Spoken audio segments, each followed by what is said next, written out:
सबसे पहले हम तमिलनाडु के उस गांव पहुंचे जिसका जिक्र गृह मंत्री अमित शाह ने संसद में किया। पीआईबी की रिपोर्ट में इस गांव का नाम लिखा गया। तमिलनाडु के 1500 साल पुराने तिरुचेंदुरई मंदिर की 400 एकड़ भूमि को वक्फ की संपत्ति घोषित कर। चेन्नई से तिरुचेंदुरई गांव की दूरी 340 किलोमीटर है। दिल्ली से 2437 किलोमीटर की दूरी पर बसा यह गांव कुल 330 एकड़ में फैला है। तिरुचि जिले में स्थित इस गांव के अंदर 8वीं सदी में बना एक प्रसिद्ध मंदिर है, जहां हिंदू रोज पूजा करने आते हैं। इसी गांव के एक किसान पर बैंक का लोन बढ़ गया था।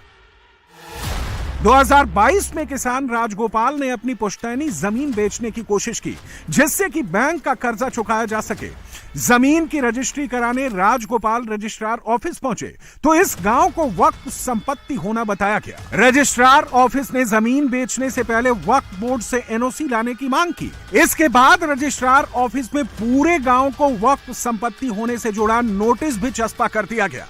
पूरा का पूरा गांव तिरुचेंदुरई जो तकरीबन 380 एकड़ में फैला हुआ है, ये बताया गया कि पूरा का पूरा गांव वक्फ की प्रॉपर्टी है, जिसके बाद लोग बुरी तरह परेशान हो गए।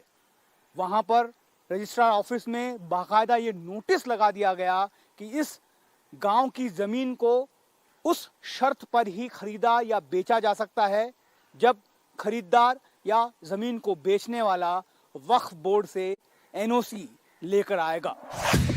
सरकार के दखल के बाद इस गांव में जमीन की रजिस्ट्री शुरू हो चुकी है। जमीन खरीदी जा रही है, बेची जा रही है, लेकिन वक्फ बोर्ड अभी भी अपने दावे पर कायम है। बवाल मचा तो डीएमके की सरकार ने इस शर्त को निरस्त कर दिया। ये कहा गया कि वहां पर जो भी जमीन खरीदना या बेचना चाहता है उसे वक्फ बोर्ड से एनओसी लेने की जरूरत नहीं है। उसके बाद वहां पर कई सारी जमीन की रजिस्ट्रियां भी हुई, लेकिन अभी भी वक्फ बोर्ड इस बात पर कायम है कि वो जो गांव है उसकी तमाम जमीन जो है वो वक्फ की प्रॉपर्टी है।